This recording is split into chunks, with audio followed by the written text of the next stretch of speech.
ஆலடிப்பட்டியான் அல்வா கடை மற்றும் கருப்பட்டி காஃபி நளனும் நற்சுவையும் சென்னை முழுவதும் 50க்கும் மேற்பட்ட கிளைகளுடன். தென்காசி மாவட்டம் சங்கரன் கோயிலில் நடைபெற்ற போதை ஒழிப்பு பேரணி மற்றும் பொதுக்கூட்டத்தில் சென்னை மாநகர முன்னாள் மேயரும் மனிதநேயம் அறக்கட்டளையின் நிறுவனருமான சைதை துரைசுவாமி கலந்து கொண்டு பேசினார்.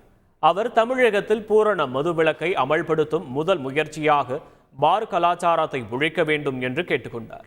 இந்தியாவில் மதுவால் 32% பேர் பாதிக்கப்பட்டுள்ளனர் என்றும் மீதமுள்ள 68% பேரை பாதுகாப்பது அரசின் கடமை என்றும் கூறினார்.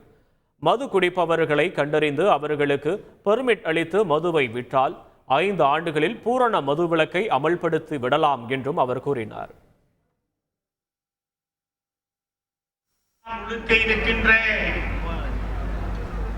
எல்லா மாநிலங்களிலும் மதுவிலக்கு இருக்கிறதா என்றால்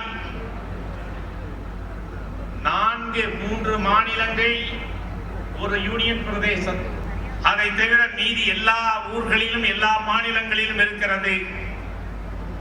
ஆனால் எல்லா ஊர்களிலும்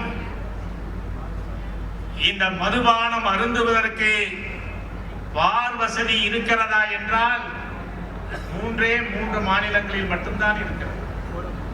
இந்த பூரண மதுவிலக்கை அமுல்படுத்துகின்ற வகையில் முதலில் டாஸ்மாக் கடைகளில் பார்களை ஒழிக்க வேண்டும்.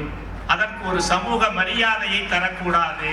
ஆலடிப்பட்டியான் அல்வா கடை மற்றும் கருப்பட்டி காஃபி நளனும் நற்சுவையும் சென்னை முழுவதும் 50க்கும் மேற்பட்ட கிளைகளுடன்.